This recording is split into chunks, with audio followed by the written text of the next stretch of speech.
अस्सलाम वालेकुम नाजरीन, डॉक्टर ताहिर प्रोग्राम हालात हाजरा में आपकी खिदमत में हाजिर हूँ। आज मेरे साथ एक बहुत ख़ास मेहमान बैरिस्टर डॉक्टर अमजद मलिक साहब मौजूद हैं।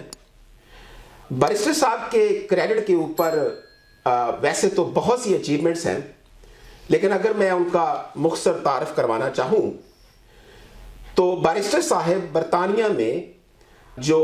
बरतानिया में पाकिस्तानी लॉयर्स हैं, उनकी जो एसोसिएशन है उसके चेयरमैन हैं। इसके अलावा बैरिस्टर साहब बरतानिया में ओवरसीज़ पाकिस्तानियों के बारे में एक बड़ी मौसर आवाज़ है, इंसानी हकूक़ के बारे में बड़ी मौसर आवाज़ है। वो पाकिस्तान ह्यूमन राइट्स कमीशन और पाकिस्तान सुप्रीम कोर्ट के लाइफ टाइम मेंबर्स हैं। इसके अलावा वो ओवरसीज़ पाकिस्तानी फाउंडेशन के चेयरमैन भी रहे हैं। वो 2 किताबों के ऑथर्स भी हैं। इसके अलावा बैरिस्टर साहब जो पाकिस्तानियों के मसाइल होते हैं, ओवरसीज़ पाकिस्तानियों के मसाइल हैं, उनके बारे में वो आर्टिकल भी लिखते रहते हैं। उनके आर्टिकल रेगुलरली बरतानिया के न्यूज़पेपर्स में और पाकिस्तान के न्यूज़पेपर्स में पब्लिश होते रहते हैं। बैरिस्टर साहब बरतानिया में पिछले 18 साल से AM Amjad Malik law associate के नाम से वो यहाँ पर अपनी लॉ फर्म रन करते हैं। तो हमारी बड़ी खुशकिस्मती है कि बैरिस्टर साहब आज मेरे साथ मौजूद हैं। बैरिस्टर साहब, थैंक यू वेरी मच। आपके वक्त का बहुत शुक्रिया कि आपने मुझे वक्त दिया। कैसे हैं आप? ठीक हैं? पहले तो आपका बहुत शुक्रिया डॉक्टर ताहिर कि आप इतनी दूर से तशरीफ़ लाए हैं। माशाल्लाह जी, मैं ठीक हूँ, खैरियत से हूँ और आपको रॉचडेल में वेलकम करता हूँ। बैरिस्टर साहब, मैं आपसे पूछना चाहूँगा कि जो बरतानिया में जो ओवरसीज़ पाकिस्तानीज़ हैं उनके मेजर प्रॉब्लम्स क्या हैं और उनके सिलसिले में आवाज़ उठाने में और उनको हल करने में आपका क्या कंट्रीब्यूशन है? बहुत शुक्रिया। ये 2 हिस्से हैं इस सवाल के। बरतानिया में कमोबेश 15 से 16 लाख पाकिस्तानी आबाद हैं। उसमें से 8 से 9 लाख लोग कश्मीर से तल्लुक़ रखते हैं। ये पिछले 10 सालों में आवाज़ उभरी है क्योंकि यहाँ पे मेंबरान पार्लियामेंट बने हैं, 12 के करीब दर्जनों काउंसलर बने हैं, मेयर बने हैं। तो वो जो सियासी आवाज़ पुख्तगी की तरफ जाती है, उस वजह से अपने हकूक़ के बारे में हमांगी आगही पैदा हुई है और लोग अपने हकूक़ के बारे में जानना चाहते हैं। पहले अगर प्रॉपर्टी पे कब्ज़ा होता था तो बात आई गई हो जाती थी, अब लोग उछालते हैं, सोशल मीडिया पे आता है, मीडिया पे आता है। पहले हम वापस जाते थे, कोई बंदा जायदाद के चक्कर में मर्डर हो जाता था तो उसकी कोई आवाज़ ही नहीं सुनता था, वो पुलिस के चक्कर खा के खुद ही थक के आ जाता। अब यहाँ का मीडिया उठाता है, सफारत खाना उठाता है, इन्वेस्टमेंट सरमायाकारी लोग वहाँ पे कारोबार करते हैं, चीज़ें ख़रीदते हैं, लाते हैं, ले जाते हैं। सब्जियों का, फ्रूट का काम है, चावल, देसी घी और बाकी चीज़ों का काम। उस सिलसिले में पाकिस्तान के साथ लोगों के तजारती रवाबत है।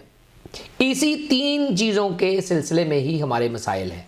इन्हीं को आप मसाइल समझ लें, यही हमारे इश्यूज़ हैं, यही इनके हल के लिए ही रिप्रेजेंटेशन, नुमाइंदगी, आवाज़, ग्रीवेंसेस, कब्ज़ा की अदालतें, आने जाने में सहूलतें, एयरपोर्ट, इनकम टैक्स, कस्टम्स, हमारी जायदादें, उनके ऊपर कब्ज़ा, किराएदार का मकान ना छोड़ना, माली आइली मामला, तलाक, बच्चे, कस्टडी, आपकी फाइनेंशियल सेटलमेंट, सरमायाकारी। हम जो भी पाकिस्तान में दामे दरमे सुखने जो भी कंट्रीब्यूशन करते हैं, हम वहाँ घर बनाते हैं, हम वहाँ घर किराए पे देते हैं, हम वहाँ फैक्ट्री लगाते हैं, हम कोई इंडस्ट्री लगाते हैं, इंपोर्ट एक्सपोर्ट का काम करते हैं। इस सरमायाकारी के सिलसिले में तहफ़्फ़ुज़, इस सरमायाकारी के सिलसिले में 1 ट्रैक फास्ट ट्रैक कोई 1 विंडो ऑपरेशन और सरमायाकारी की तरगीब के लिए मराहत, तरजीहात, और इस सिलसिले में जो भी कोई पाकिस्तान की हुकूमत हमारे साथ डील या डीलिंग करती है उस सिलसिले में शफाफियत। यही मेन 3-4 बड़े इश्यूज़ हैं जो घूम गंवा के डिफरेंट सतहों के ऊपर आ जाते हैं। कुछ पेशरफ्त होती है, कुछ नहीं होती है। As chairman board of governor OPF हमने कोशिश की कि इसको इन तरजीहात को बदला जाए।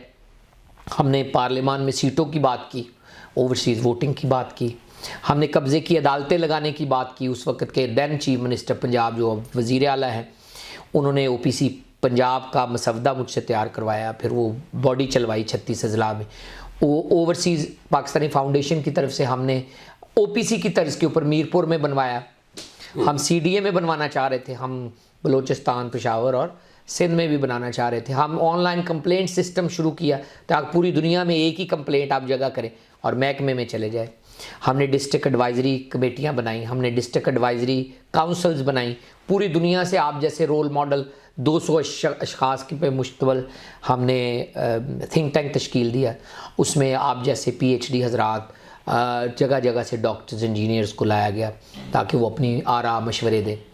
हमने 23 जगहों पे खुली कचहरी की पूरी दुनिया में। हम जाके बैठ जाते थे, लोगों से पूछते थे, फिर प्राइम मिनिस्टर को उसके ऊपर रिपोर्ट करते थे। एनुअल रिपोर्ट बनवाई। OPF 40 साल पुराना अदारा था, कभी एनुअल रिपोर्ट नहीं बनी। एनुअल रिपोर्ट बना के बोर्ड उसकी जो मंजूरी से वेबसाइट पे लगा दी। इंटरेक्टिव वेबसाइट बनाई। आने जाने के लिए एयरपोर्ट पे डेस्क बनाए। डेड बॉडी की ट्रांसपोर्टेशन के लिए फ्री एम्बुलेंस का इजरा किया। Dead body I use to monitor myself. पूरी दुनिया में कहीं से भी ओवरसीज़ पाकिस्तानियों की कोई मैयत आती थी तो we use to monitor it, make sure कि घर तक पहुँचे, एम्बुलेंस जाए और उनको पूरी दुनिया में वो लोग खिदमत करते रहे पाकिस्तान की। जब वो अपने घर जाते हैं, इन हालात में जाते हैं, तो OPF की जानिब से जो OPF के वर्कर्स के रजिस्टर्ड वर्कर होते हैं उनको जो माली मदद थी वो 1 महीने में हम क्लियर कर देते। तो मेरा ख्याल 5 लाख थी उस वक्त और 3.5 लाख मजूरी की शक्ल में। तो वो हम कोशिश करते थे कि उनके घर में मैयत आई है, एक तो उनका मामला ठीक हो जाए और एक तेज़ी से उनका चेक उनके घर चला जाए, ताकि एक वर्कर के घर में जो मुश्किल वक्त आया है तो उसमें स्टेट ऑफ पाकिस्तान और OPF जो है मदद करें। इसके अलावा भी हमने OPD जो मिनिस्ट्री है या जो जैली, तो इस सिलसिले में जो फंड्स थे वो कैसे जनरेट करते थे? लाजमी बात है आपको इसमें इस सारे प्रोसेस में आपको फंड्स की ज़रूरत होगी, तो वो फंड्स कैसे जनरेट? OPF जो है वो एक जैली अदारा है ओवरसीज़ मिनिस्ट्री का, और वो एक नॉट फॉर पब्लिक ऑर्गेनाइजेशन है और उसका फ़ंड OPF ओवरसीज़ खुद जनरेट करते हैं। जब वो मुल्क से बाहर जाते हैं तो अगर आपने सुना हो प्रोटेक्टरेट स्टैंप लगती है उनके पासपोर्ट पे कि वो वर्कर जा रहे हैं। सो लेट से लाखों की तादाद में वर्कर सऊदी अरब जाते हैं या गल्फ़ में जाते हैं, तो वो जाते वक्त वो जो मोहर लगाते हैं उसकी फ़ीस 6,900 उस दिनों में थी। तो वो 6,900 आप ज़रब लगा दें कि अगर 1 लाख आदमी जा रहा है तो कितनी होगी, वही उनका फ़ंड जनरेट करते हैं। और फिर उनके स्कूल हैं, यूनिवर्सिटियाँ हैं, उनके 25 के करीब कॉलोनियाँ हैं। तो रियल एस्टेट में जो उनकी इन्वेस्टमेंट की हुई है पुराने वक्तों की, वो अब काफ़ी बढ़ के पैसे उनके बढ़ गए, उनकी मालियत। बैरिस्टर साहब, ये तो वो सेल्फ क्रिएट फंड है, वो गवर्नमेंट की मदद नहीं है, उनको गवर्नमेंट की मदद नहीं। तो ये बरतानिया में, यूरोप में, अमेरिका में, कनाडा में ये जो ओवरसीज़ बैठे हुए हैं, इनके लिए तो आप ये बड़ी एफर्ट्स करते हैं और वो नज़र भी आती हैं कि, लेकिन जो हमारे पाकिस्तानी जो मिडल ईस्ट में है, जो सऊदीया में है, ये दुबई, कतर, इन कंट्रीज़ में जो हमारे पाकिस्तानी हैं वो ज़्यादातर वहाँ पर लेबर क्लास है। तो उनके जो राइट्स हैं वो तो बड़ी मुश्किल ज़िंदगी वो वहाँ पर गुजारते हैं। उनकी हेल्थ का इशू है, उनके रोज़गार का, उनकी तनख्वाहें, उनकी वेजेस जो है उसके बारे में, उनके ट्रैवल, उनकी बहुत सारी प्रॉब्लम्स हैं वहाँ पर। तो ये आपका ये क्या सच है कि आपका सारा फोकस या तो बरतानिया की तरफ है या यूरोप और अमेरिका, कनाडा की तरफ है, लेकिन जो असल हकदार है आपकी हेल्प के, आपकी सपोर्ट के, उनको आपने बिल्कुल इग्नोर किया हुआ है कि वो बेचारे अपनी ज़िंदगी खुद गुजारें और आप सारी अपनी फोकस जो है वो सारा इन कंट्रीज़ पे रखें? ये क्या सच है? मेरे ख्याल में ऐसा नहीं है। हमने कोशिश की कि सबसे ज़्यादा तवज्जो गल्फ़ में दी जाए। अब मैं 2-4 मिसालें दूंगा जी। नंबर 1, सबसे ज़्यादा पैसा जो कॉम्पनसेशन की मद में जाता है, जो मेरे दौर में कुछ 2 अरब के करीब दिया गया, वो ज़्यादातर पैसा गल्फ़ में बसने वाले लोगों को दिया गया। UK, यूरोप वालों को कोई नहीं दिया गया। डेड बॉडी ट्रांसपोर्टेशन में भी मदद जो है वो गल्फ़ वालों को दी गई। हमने जो कचहरियाँ की उनमें ज़्यादातर कचहरियाँ गल्फ़ में थी। फॉर एग्ज़ाम्पल मैंने दुबई, अबू धाबी में खुली कचहरी की, कुवैत में खुली कचहरी की, ओमान में खुली कचहरी की, बहरीन में खुली कचहरी की, सऊदी अरब में 5 जगहों पे खुली कचहरी की।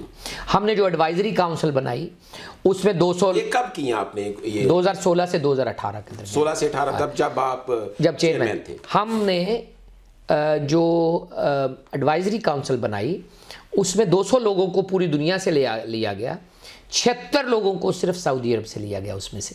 तो 200 में से सोचें कि chunk of it went to Saudi Arabia. 20 के करीब लोग दुबई से लिए गए, ख़वातीन की भी नुमाइंदगी गल्फ़ से रखी गई, 10 के करीब बहरीन से लिए, इसी तरह इराक, कतर से लिए, कुवैत से लिए, ओमान से लिए। तो मेरे ख्याल में ऐसा नहीं है। फिर उनकी एम्प्लॉयमेंट, उनकी जो रिपोर्ट्स थी वो बड़ी जामे थी। मसलन दुबई की रिपोर्ट और कुवैत, ओमान, इनकी अलग-अलग रिपोर्ट्स फाइल की गई, बहरीन की और सऊदी अरब की, उनकी रिपोर्ट बड़ी जामे थी। उनके जितने भी मसले थे उनका वहाँ पे नॉट ओनली उनकी निशानदी की गई बल्कि उनके हल की तरफ बताया गया। मसलन सऊदी अरब में जो एजुकेशन है, पोस्ट ग्रेजुएशन एजुकेशन है, वो बड़ा मसला है। मसलन वहाँ पे मेडिकल इंश्योरेंस बड़ा मसला है। लोग यहाँ पे जाते हैं ड्राइवर के वीज़े पे, काम लेबर वर्कर का करते हैं, चोट लग जाती है तो उनकी इंश्योरेंस कवर नहीं करती। जी बिल्कुल। वो लोग अस्पताल छोड़ जाते हैं, पसलियाँ टूटी हुई हैं, लोग अस्पताल छोड़ देते हैं क्योंकि वो इंश्योर्ड नहीं है, काम सिक्योर नहीं है। वीज़ा आपका बकरी का है, काम आप शेर का कर रहे हैं, चोट लगी तो कवर नहीं है। फिर हमने उसके ऊपर इंडेमिटी इंश्योरेंस का आइडिया दिया, एंडोमेंट इंश्योरेंस का आइडिया दिया कि मरने की सूरत में इंश्योरेंस बेहतर हो कि स्टेट लाइफ की इंश्योरेंस हर एक के पास नहीं है।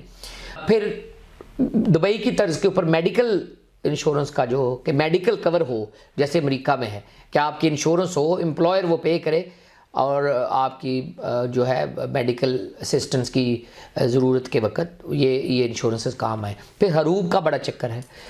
सैकड़ों लोग विजिटर वीज़े पे जाते हैं, काम करना शुरू कर देते हैं, पकड़े जाते हैं, उसको हरूब कहते हैं, ओवरस्टेयर को हरूब कहते हैं। जो हरूब होता है उसको नॉट ओनली जेल होती है बल्कि 10,000 रियाल जुर्माना होता है, कोई उसका जुर्माना नहीं देता गरीब आदमी का।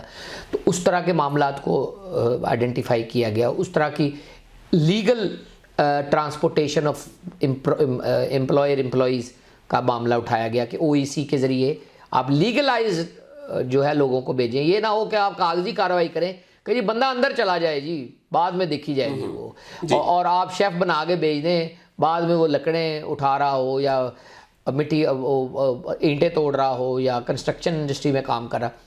तो ये वो चीज़ें हैं जो बिगाड़ पैदा करती हैं कि हम ये कहते हैं कि अंदर चला जाए बंदा, बाद में खैर है, ये नहीं। आप लीगलाइज्ड एम्प्लॉयमेंट की तरफ तवज्जो दें। उसके ऊपर पॉलिसी बनाई है इमिग्रेशन में, जो हमारी मिनिस्ट्री है ओपीडी की, लेकिन मेरे ख्याल में इसके ऊपर न्यूक्लियाई तब्दीलों की ज़रूरत है। उसकी वजह यह है, जब आप लीगलाइज्ड एम्प्लॉयमेंट भेजेंगे, क्रिएट करेंगे और भेजेंगे स्टाफ, तो आपको लीगलाइज मनी आएगी और आपको ज़्यादा उसका फ़ायदा होगा। आपका स्टाफ हेल्दी होगा, बेहतर होगा, वीज़ा होगा तो आता जाता रहेगा तो रियाल आएगा, स्पेंड भी करेगा, चीज़ें लेके भी जाएगा।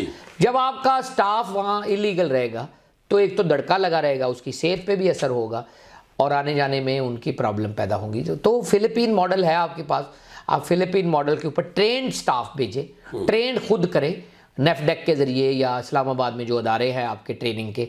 आप मसलन आप गल्फ़ में प्लम्बर भेजना चाहते हैं तो आप 500 की खेप तैयार करें, प्लम्बर की डिप्लोमा करवाएं, उनको ज़ुबान सिखवाएं उस मुल्क की, और उस मुल्क को कहें जी हमारे पास ये 500 प्लम्बर तैयार हैं और उनके वीज़े दे के भेजें। ये सिर्फ आपकी सजेशन है, इस पे कुछ हो भी रहा है? ये सजेशन नहीं, ये काबिल अमल तजावीज़ हैं जो होना चाहिए। इंडिया इसी तरह नर्सें भेज रहा है बरतानिया में। आपकी नर्स तो इतनी आ ही नहीं रही, सारी नर्सें तो इंडिया की आ रही हैं। उसकी वजह यह है कि उन्होंने आप अपना सिलेबस मैट्रिक से एफएससी कर दिया। एफएससी के बाद अभी वो 4 साल पूरा नहीं करती अपना कोर्स, तो बरतानिया उठा लेता है उनकी नर्सों को। हम तब्दीली के लिए अपने आप को तैयार नहीं करते। हमने बड़ी देर के बाद ये सजेशन यहाँ की नर्सिंग काउंसिल की या गवर्नमेंट की मानी कि जी उसमें इंग्लिश शामिल हो और एफएससी करके नर्स बने। अगर हम ये चीज़ें पहले कर लेते तो हमारी नर्सेज भी उतनी तादाद में ही यहाँ होती जितनी तादाद में इंडिया की नर्सेज यहाँ आई हैं। बैरिस्टर साहब, पाकिस्तान में आजकल ये ओवरसीज़ के राइट टू वोट जो है, इसकी बड़ी बात है कि पीटीआई ने वो चाहती है कि पाकिस्तान में जो ओवरसीज़ पाकिस्तानी हैं, जो पाकिस्तान में इलेक्शंस होते हैं, जनरल इलेक्शन है, लोकल बॉडीज़ इलेक्शन है, जो भी इलेक्शंस हैं, तो उनमें जो पूरी दुनिया में जो पाकिस्तानी बैठे हैं उनको वोट का हक होना चाहिए। तो आप तो ये जो मौजूदा हुकूमत है इस वक्त कि वो उनको राइट टू वोट देने के लिए वो इतने आमादा नहीं है, तो आपकी क्या राय है कि ये जो ओवरसीज़ पाकिस्तानीज़ हैं, वो चाहे दुनिया के किसी भी मुल्क में हों, क्या उनको पाकिस्तान में वोट देने का हक मिलना चाहिए या नहीं मिलना चाहिए? आपकी क्या राय इस बारे में? देखिए, ये बड़ा टेक्निकल सवाल है। Right to vote basic right है, वो कोई आपसे छीन नहीं सकता। आप पाकिस्तान के हैं, मैं भी पाकिस्तान का हूँ, हमारा एक बाय बर्थ राइट है बीइंग सिटीज़न ऑफ पाकिस्तान कि हम वहाँ वोट डाल सकें। तो आपके हक के राय दही के ऊपर, वोट के ऊपर कोई कदगर नहीं है, ना ही हो सकती है, ना ही है। प्रॉब्लम दो हैं। एक कि आप क्या बरतानवी शहरी इख्तियार करने के बाद क्या आप कैंडिडेट बन सकते हैं? कैंडिडेट बनने के लिए आपका वहाँ पे रजिस्टर्ड वोटर होना लाजमी है। रजिस्टर्ड वोटर हो सकते हैं, कैंडिडेट नहीं बन सकते, क्योंकि दोहरी शहरियत की वजह से 63(1)(c का कानून आपके ऊपर लागू हो जाता है। तो ये एक तो छोटा सा ये जी।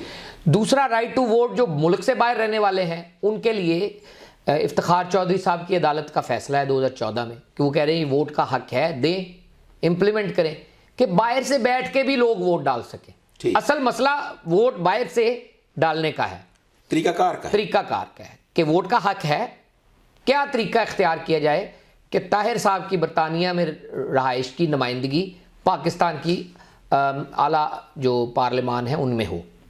उसमें आपको देखना पड़ेगा प्रॉब्लम क्या है। इफ्तिखार चौधरी साहब ने इजाज़त दी, पायलट प्रोजेक्ट किया, फेल हो गया।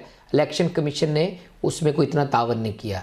इमरान खान साहब आए, इमरान खान साहब ने उस ऑर्डर को अमल करने के लिए ज़िमनी इंतखाब में वोट के राइट के लिए कोशिश की। आप देखें 90 लाख लोग हैं, उसमें से 10,000 वोट डले।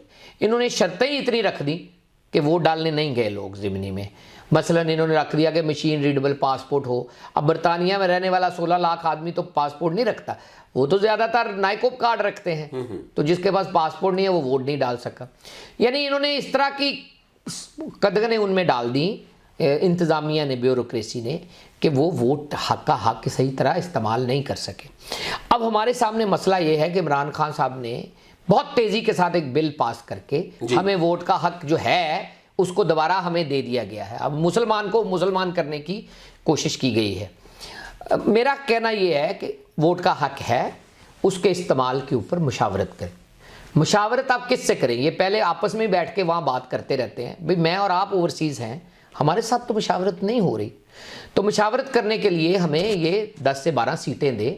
तमाम खित्तों से हमारे नुमाइंदे पार्लियामान में ख़वातीन की तरह मुतनासिब नुमाइंदगी के तज़रिए लें। जिस तरह आज़ाद कश्मीर में सीट निकाली है, उस तरह हमारी तरह एक राजा जवेद इकबाल की तरह नुमाइंदा पाकिस्तान की पार्लियामेंट में जाए कि ये ओवरसीज़ के नुमाइंदे हैं।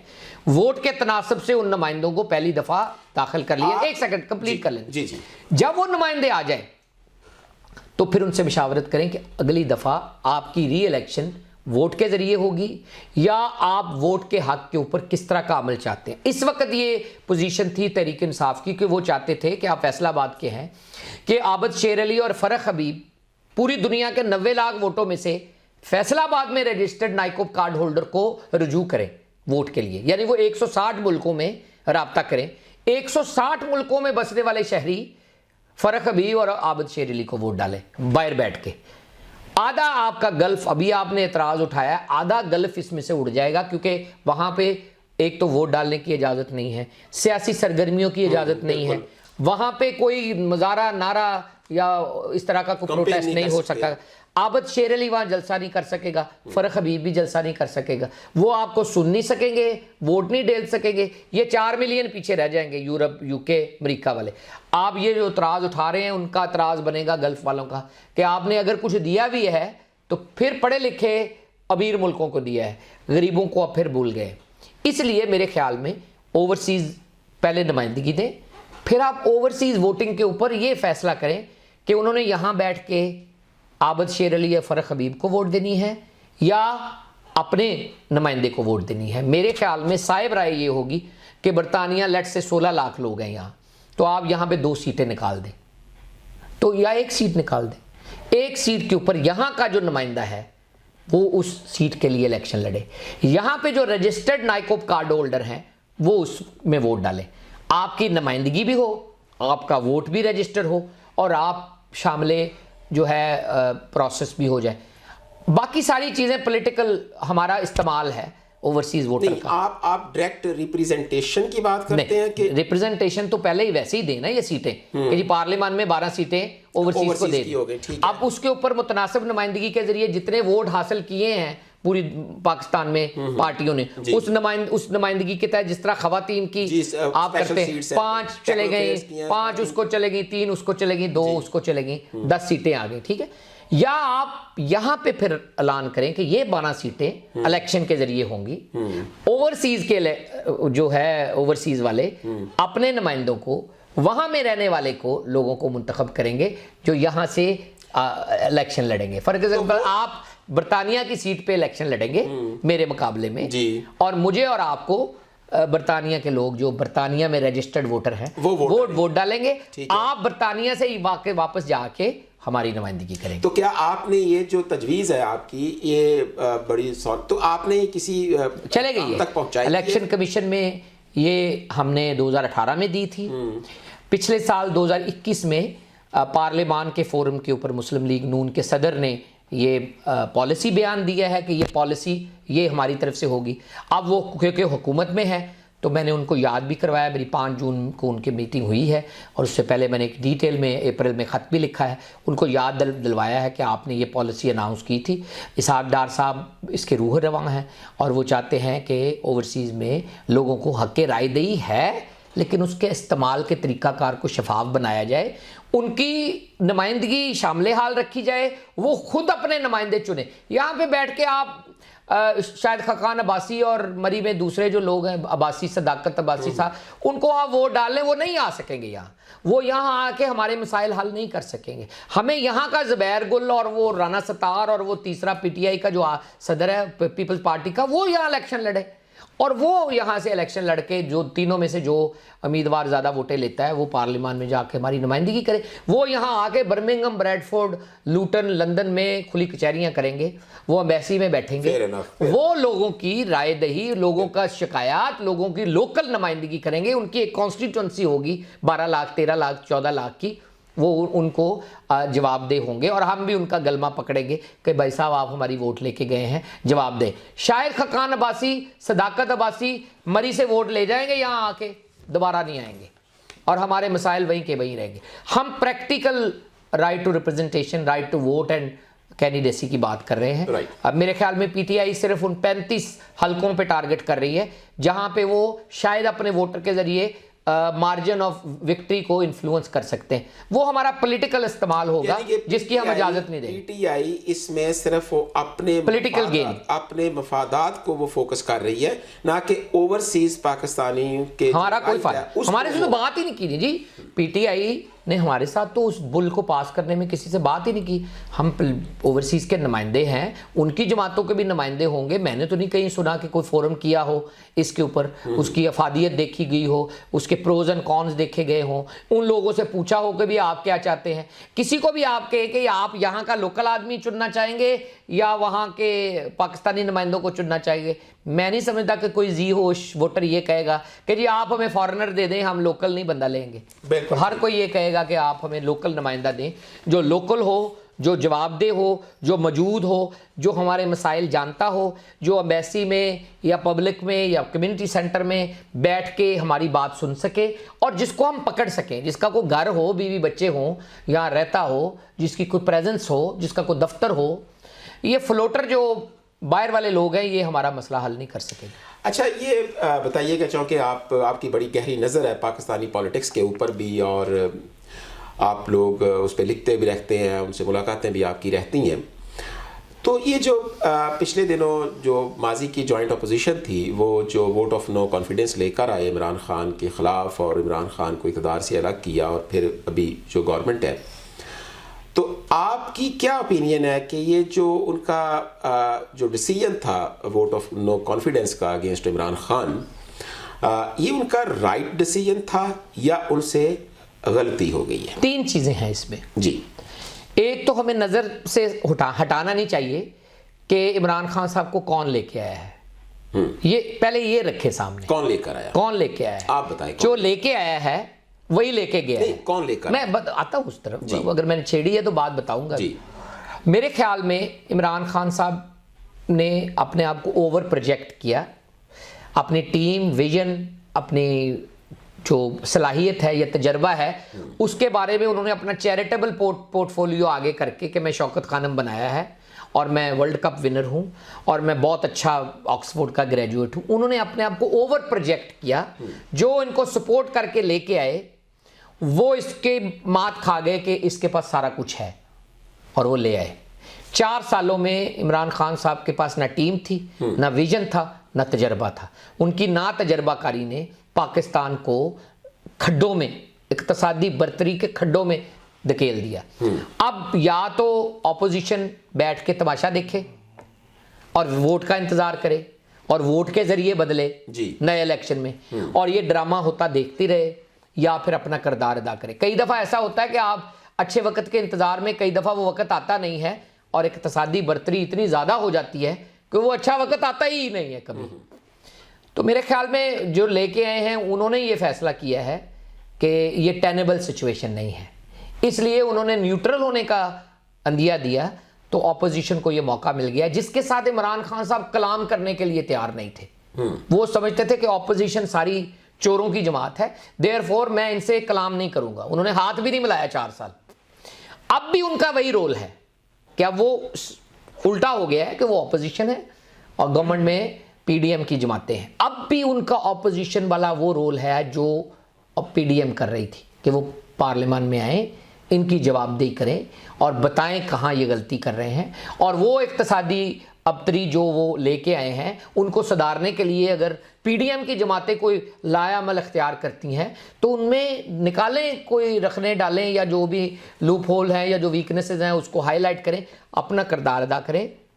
अपना बयानिया उन्होंने तश्कील दे दिया है कि ये फॉरेन स्पॉन्सर्ड गवर्नमेंट है, उसको लेके पब्लिक में जाएं। केयर टेकर हुकूमत बनती है, इलेक्शन में हिस्सा लें, लोगों को। इसमें मैं बात में आता हूं। लेकिन वो ना ऑपोजिशन को मानने के लिए तैयार थे, ना अब गवर्नमेंट को मानने के लिए तैयार है। सो उनके लिए विन विन यही है कि ना मैं ना मानूं, ना मैं इधर इनसे सलाम करूंगा, ना मैं उधर जाके इनसे सलाम करूंगा। तो इस तरह के मेरा ख्याल माइंडसेट के साथ आप एक हद तक आगे जा सकते हैं। नहीं, जो लाने की बात है कि इनको कौन लेकर आए, तो क्या ये आप ये कहना चाहते हैं कि इनको मिलिट्री एस्टेब्लिशमेंट लेकर आई थी, इनको जुडिशरी लेकर आई नहीं, थी? इनको पूरा एक माइंडसेट था, पूरा एक माइंडसेट था, एक पॉलिसी कि Imran Khan is the solution of these problems. Corruption का खात्मा इमरान खान, और नवाज शरीफ को इक़्तिसादी तरक्की इमरान खान, पब्लिक पर्स में करप्शन उसका हल इमरान खान, और फौज का चहेता इमरान खान। पूरी रिटायर्ड फौज जो है वो, मेरा मतलब पूरा गौलों के गौल आते थे उनके डी चौक में। तो अब भी वो उनकी कोशिश है कि वो आ जाएं, लेकिन भैया तो ये तजर्बा बुरी तरह फेल हुआ। यही कि वो लाने वालों, अब वो जो जिनको लाया गया था अब वो वहीं खड़े हैं, ऊपर वाले भाग गए हैं। तो वो समझते हैं कि उनका तजर्बा, पहले वो न्यूट्रल हुए हैं, अब वो भाग गए हैं। उनका तजर्बा बुरी तरह नाकाम हुआ है। हल यही है कि पार्लियामान को रास्ता दें, हल यही है कि इलेक्टोरेट को फैसला करने का मौका दें। हल यही है, जिसको चुने, इमरान खान साहब को चुने, इमरान खान साहब आए।